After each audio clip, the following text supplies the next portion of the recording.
Whoa, that sun's bright. Act like it's not there. Oh, hey there. Oh, hey. Luis and I are here today to show you how to change a bar and stem. And wrap your bars The right way. Luckily, have some options here between red and black, brought to you by ESI Grips. Nice silicone wrap. Let's get to it.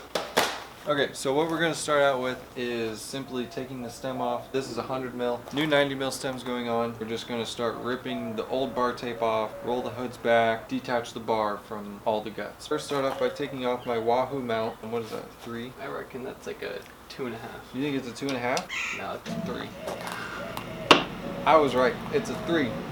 When you're a great mechanic like me, you can spot just from looking at a bolt head what size it is. Luis here, he's not quite that experienced yet. I don't know. It was just a one-time mistake.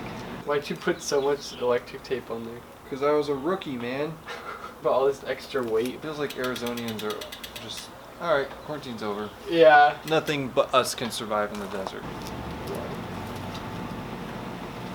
Did you just use the ball end to crack it loose? Yeah, what about it? Dude, you can't do that. That's how you strip those. Nah, son. What we have here is electric tape wrapped around the cables in certain spots to keep it in place before you wrap your bars. And that'll just make sure that the cables aren't like moving around under the tape and that they're in the position that you want it to be. Boom. What is this A+ in the left corner? That's the grade that you're getting for this assignment. Bro, that dog. There we go.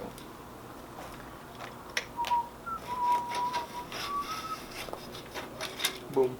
That is nice. 4 mil, right? Let me take a look. What do you think, Luis? I'd say 4. 4 mil it is. When loosening and tightening the stem bolts, you don't want to go all the way on one bolt because it'll tighten unevenly and it could crack carbon bars. So you got to go like in a crisscross pattern to make sure, and like little by little to make sure it's evenly tightened.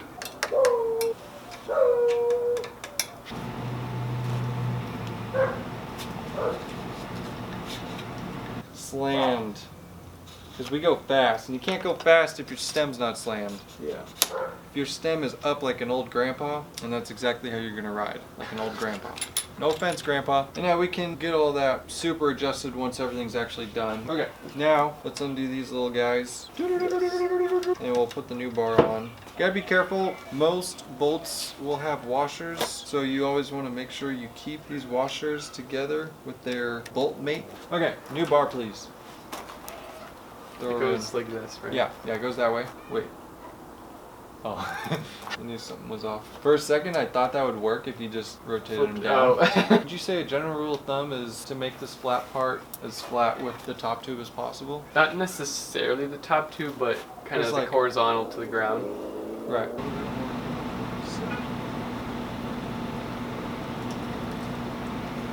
What? Huh? What? You interrupted me? Crack? There's just like some phlegm. It wasn't a voice crack, I promise. Okay. Puberty is done almost. I don't know. Right? Yeah. Hoods lined up as close as possible to what I think I'm gonna want when I'm riding, so that when I'm taping everything down, everything is in place and I don't have to undo any tape, because once I tighten this down, I don't want to have to undo tape if I want to adjust the lever. If I'm adjusting it a little bit, it won't be a big deal. We got a 5 mil bolt right here. And this is what clamps the whole entire lever. Lining up this lever with the angle of this drop bar right here. Alright, so I decided to put it on the floor to start to see how these hoods are looking. It's like 2 a.m. because I really want these hoods to be even. And when I start putting tape on, it gets harder and harder to move these things around. Better dialed in I get these now, the less change I'll have to make when everything is said and done. Alright, so now we're gonna start putting some electrical tape on, like the hardest bike mechanical task. Putting tape? Yep. You wanna make sure it's stretchy. Stretchy. It's stretchy. What? Like my toe was hanging off and I would go like this and it would go up. It was sliced all the way almost to the end. Can we go back to the fact that you made it talk? You want to make sure you push it all the way into the corner. Hold it there tight.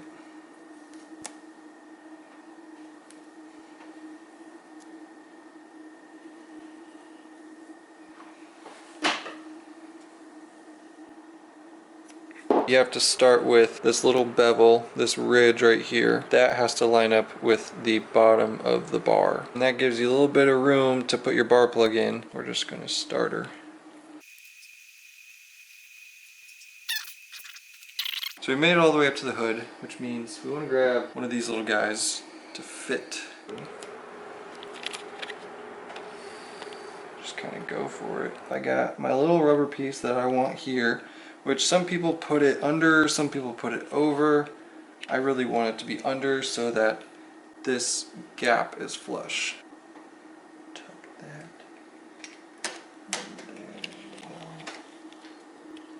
Now this is where he came.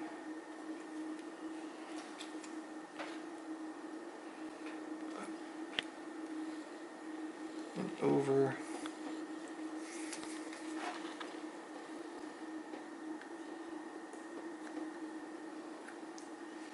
Get everything nice and flush. And now we should be back to where we need to be. Perfect. Okay, so notice how I was able to finish coming over the top.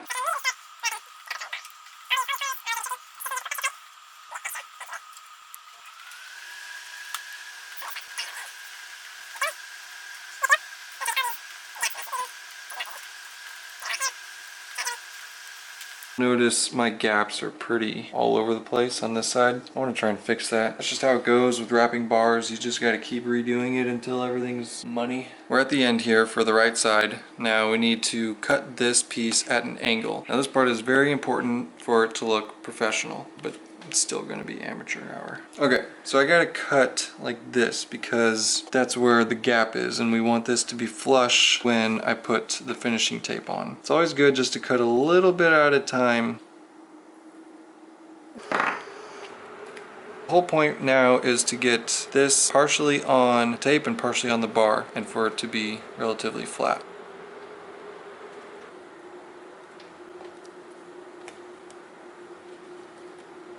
Always pull it nice and tight, line up your edges. Man, this is the first time I'm using this stuff. I gotta say, it's pretty nice. Shout out to ESI. Ooh, that's looking nice.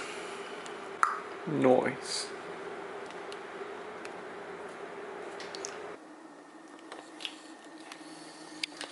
Oh shoot. What do you think?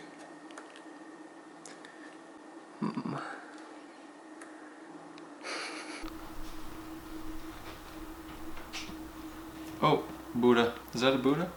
Yes. Well, thank you for joining us. This was another how-to by Vince and Luis.